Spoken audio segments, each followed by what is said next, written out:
고린도전서 15장 36절부터 39절까지 말씀을 같이 보시겠습니다. 어리석은 자여, 내가 뿌리는 씨가 죽지 않으면 살아나지 못하겠고, 또 내가 뿌리는 것은 장래의 형체를 뿌리는 것이 아니요 다만 밀이나 다른 것의 알갱이 뿐이로되, 하나님이 그 뜻대로 그에게 형체를 주시되 각 종자에게 그 형체를 주시느니라. 육체는 다 같은 육체가 아니니 하나는 사람의 육체요, 하나는 짐승의 육체요, 하나는 새의 육체요, 하나는 물고기의 육체라. 아멘. 크신 하나님을 확실하게 의지한다. 그러면 우리 믿음이 흔들릴 일이 없습니다. 저희 아이들이 꼬마 때 4살, 2살 때 애들하고 같이 놀이터에 나가서 놀아주면 시소를 같이 타요. 4살, 2살짜리가 저쪽에 타고 제가 반대편에 혼자 타면 애들이 아무리 뛰고 발버둥을 쳐도 시선은 끄떡하지 않습니다. 왜?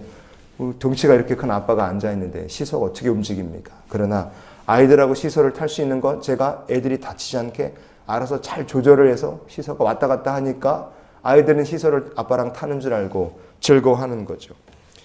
아빠가 어련히 알아서 잘 놀아준다. 그러면 하나님께서 어련히 우리의 삶 속에 알아서 잘 해주신다라고 생각하면 마음이 편합니다. 어련히 알아서 잘 돌보실 것이고, 어련히 알아서 때가 되면 하나님의 방법으로 응답하시고 역사하시고 지키실 것이다. 우리가 이런 하나님의 돌보심을 안다면 가져야 될 마음이 뭐겠습니까? 하나님은 크신 하나님이시다. 그래서 어떤 상황, 환경 속에서도 내가 하나님을 의지하자. 이 마음만 우리가 가지면 됩니다. 크신 하나님이 꽉 나를 붙들고 계시다. 그러면 우리가 흔들릴 이유가 없습니다. 그래서 문제를 만나 어려움을 겪을 때 내 믿음이 흔들리고 마음에 고민이 찾아오는 것은 문제가 커서 그런 것이라기보다는 내가 그 상황 속에서 크신 하나님을 확실하게 붙들지 못하기 때문이라는 게 그게 정답입니다. 그래서 크신 하나님 앞에 오늘 여러분의 문제를 탁 내려놓는 성도가 되시기를 바랍니다. 세상 아무리 큰 문제가 있어도 하나님께서 더 크십니다. 그 하나님 앞에 가져다 놓으면 하나님 역사하세요. 골로새서 3장 2절 말씀에 위의 것을 생각하고 땅의 것을 생각하지 말아라, 이렇게 말씀하십니다. 모든 문제 해답이 되시는 하나님 바라보시는 주님의 백성들이 되시기를 바랍니다. 하나님을 전적으로 의지하는 성도들에게 부활에 대해서 만약에 누군가 궁금해하고 묻는다 그러면 하나님을 의지하면 어련히 알아서 해주실 것이니 부활의 문제에 대해서도 걱정할 필요가 없어요. 그러나 부활에 대해서 하나님을 온전히 모르는 사람은 궁금해할 수도 있기 때문에 성경에 이렇게 우리의 고민을 걱정하지 말라고 하나님께서 이렇게 대답을 해주십니다. 36절을 보면 이렇게 말씀하시죠. 같이 한번 읽어봅니다. 어리석은 자여, 내가 뿌리는 씨가 죽지 않으면 살아나지 못하겠고. 아멘. 씨가 떨어지면 죽어요. 썩습니다. 그러나 그것으로 끝이 아니죠. 거기서 새로운 생명으로 이어집니다. 그러니까 죽음에 대해서 그 죽음은 끝나는데 어떻게 되냐 걱정하지 말아라. 몸의 부활도 씨가 떨어져 새로운 생명 나타나는 것처럼 똑같다 얘기합니다. 죽은 몸이 썩지만 새로운 생명으로 이어지는 거예요. 그러면 그 새로운 생명으로 이어져 부활한다. 부활할 때 우리의 모습이 어떨까? 37절을 봅니다. 또 내가 뿌리는 것은 장래 형체를 뿌리는 것이 아니요 다만 밀이나 다른 것의 알맹이 뿐이로되 그랬어요. 우리가 뿌린 씨와 거두는 씨의 모습이 똑같냐?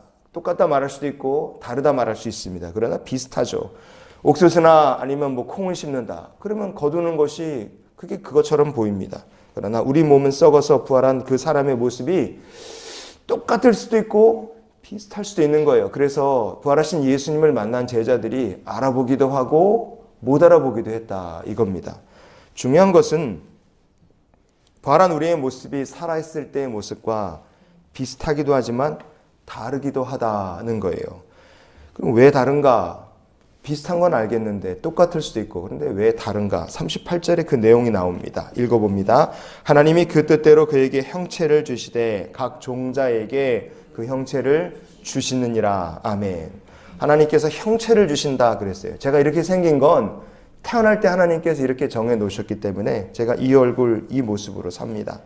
우리가 태어날 때 하나님께서 주신 형체를 받았고 태어난 거예요. 우리가 결정한 게 아닙니다. 이렇게 살다가 죽어요. 그럼 부활할 때 하나님께서 부활할 각 사람에게 그 부활의 그때에 딱 맞는 새로운 형체를 우리에게 주신다는 거예요. 그러면 그 형체가 어떨까? 39절을 또 이어서 봅니다. 육체는 다 같은 육체가 아니니 하나는 사람의 육체요, 하나는 짐승의 육체요, 하나는 새의 육체요, 하나는 물고기의 육체라. 아멘. 각 생물이 이 땅을 사는 동안에 적합한 신체를 하나님께서 주셨어요. 그럼 부활은 어떤가? 부활할 때는 부활한 우리에게 합당한 몸을 하나님께서 주신다. 이것이 고린도서를 통해 우리에게 주시는 하나님의 답변입니다.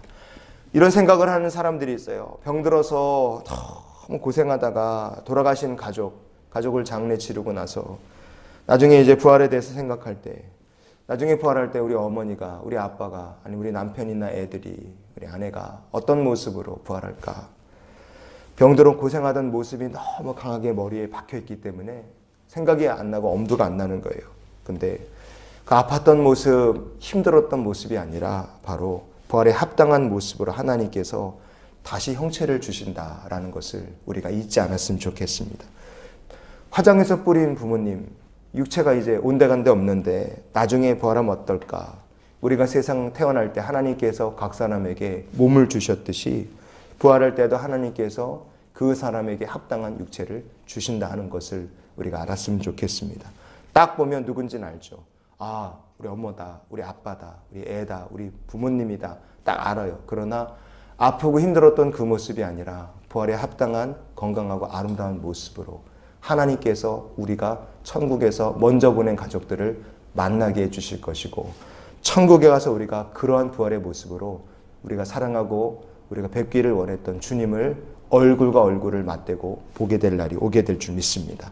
중요한 것은 무엇이냐? 부활의 모습이 이러하다는 것이 아니라 하나님 어련히 알아서 해주실 것이니 너 근심 걱정하지 말라는 것이 고린도전서 15장을 통해 우리에게 주시는 하나님의 마음인 줄 믿습니다. 정말 하나님께서 알아서 해주실 것이니 우리가 지켜야 될 것이 무엇이냐? 주를 신뢰하며 크신 하나님, 새로운 몸으로 우리의 삶 속에 부활의 생명으로 우리를 인도하실 하나님만 어떤 상황 조건 속에서도 신뢰하는 저 여러분이 될 수 있기를 원합니다. 그래서 이런 기도로 우리가 오늘을 살았으면 좋겠어요. 오늘도 크신 하나님만 온전히 신뢰하게 하여 주시옵소서. 하나님 알아서 다 하실 것이다. 이게 영적 주제입니다. 이거 놓치면 안 돼요. 죽으면 썩어 문드러질 몸 어떻게 합니까? 35절에 누군가 물어봤지만 성경이 우리에게 주시는 대답은 하나님 알아서 하실 것이다. 그러니 크신 하나님을 신뢰하라. 이 영적 교훈을 붙들고 오늘도 우리의 삶 속에 가장 좋은 곳으로 주시고 가장 선한 길로 인도하시는 하나님과 동행하는 귀한 성도들이 되시기를 주님의 이름으로 축원을 드립니다.